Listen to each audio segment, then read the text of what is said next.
اعوذ باللہ من الشیطان الرجیم، بسم اللہ الرحمن الرحیم۔ یہ واقعہ بنی اسرائیل کے ایک ولی کا واقعہ ہے۔ بنی اسرائیل میں ایک بہت نیکوکار آدمی رہتا تھا جس کا طریقہ زندگی یہ تھا کہ وہ ایک جزیرے پر رہتا تھا۔ اس کے پاس کھانے کے لیے انار ہوتا اور ایک انار وہ پورا مہینہ کھاتا تھا۔ پاس دریا پر جاتا، وضو کر کے پاک ہوتا اور اللہ تعالیٰ کی عبادت میں مشغول ہو جاتا۔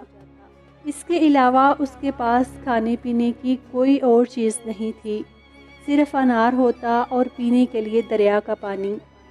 ایک دن اس عبادت گزار کے دل میں خیال آیا کہ اے پروردگار، میں نے تو نہ کوئی گھر بنایا، نہ میری کوئی اولاد ہے، میری زندگی میں نہ کوئی لطف نہ کوئی مزہ ہے، اپنی زندگی کو میں مختصر سی نعمتوں کے ساتھ گزار رہا ہوں، رات دن تیری عبادت میں مشغول رہتا ہوں، پتہ نہیں میرے لیے تو نے کتنی زیادہ جزا رکھی ہوگی، اور میں تو جنت میں اپنے اعمال کی وجہ سے، اپنی اتنی زیادہ عبادات کی وجہ سے جاؤں گا، کیونکہ میرا حساب تو بہت تھوڑا سا ہے اور میرے اعمال میرے حساب سے بہت زیادہ ہیں۔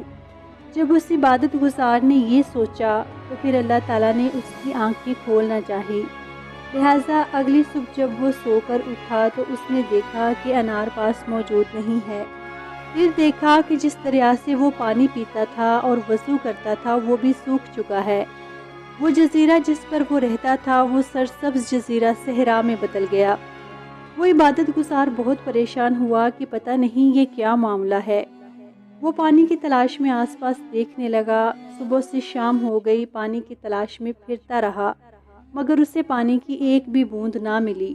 اسے شدید پیاس لگی تھی، لہٰذا اس نے اللہ تعالیٰ سے التجا شروع کر دی کہ یا اللہ، یہ کیا معاملہ ہے، نہ کھانے کے لیے انار ہے اور نہ پینے کے لیے پانی۔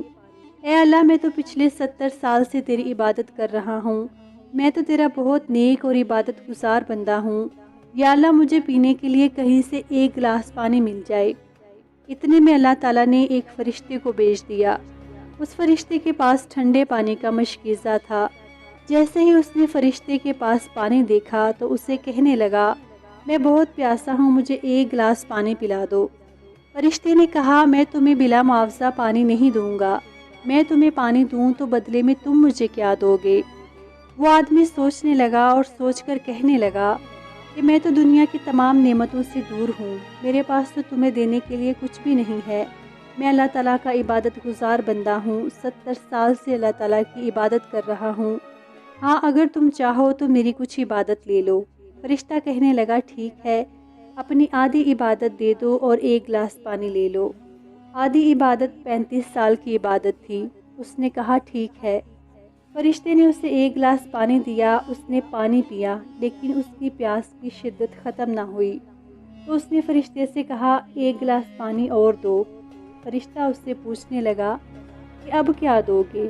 تو اس نے کہا، باقی 35 سال کی عبادت۔ جب اس نے 2 گلاس پانی پی لیا تو اللہ تعالیٰ کی طرف سے ندا آئی کہ تیری اتنی ساری عبادت اور 2 گلاس پانی کے برابر تو جو کچھ تم کر رہے تھے اپنے ٹوٹے پھوٹے سے اعمال، تم نے یہ کیسے سوچا کہ تم اس عبادت اور ان اعمال کی وجہ سے جنت میں جاؤ گے؟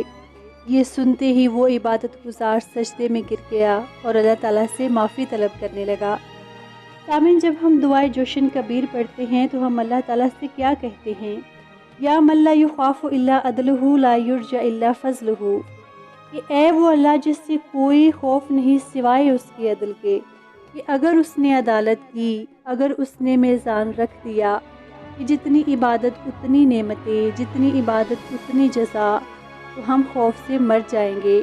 لا یرجى الا فضلہ، اور اس سے کوئی امید نہیں سوائے اس کے فضل کے، سوائے اس کے کرم کے، کہ خدا جو بھی دیتا ہے اپنے فضل سے اور اپنے کرم سے دیتا ہے، وہ اپنے احسان سے اور اپنی بزرگواری سے دیتا ہے۔ لہٰذا ہم خدا کے سامنے اپنے جو اعمال رکھتے ہیں وہ بہت حقیر اور ٹوٹے پھوٹے سے ہیں، اور وہ قدیم الاحسان ان حقیر سے اعمال کے بدلے میں بھی ہمیں سب کچھ عطا کرتا ہے۔ ہماری تمام زندگی کی عبادت مل کر بھی اللہ تعالیٰ کی کسی چھوٹی سے چھوٹی نعمت کا بدل نہیں دے سکتی۔ سامعین، امید ہے آپ کو آج کی ویڈیو اچھی لگی ہوگی۔ اسلام ورلڈ چینل کو لائک اور سبسکرائب کرنا نہ بھولیں۔ اگلی ویڈیو تک کے لیے اللہ حافظ۔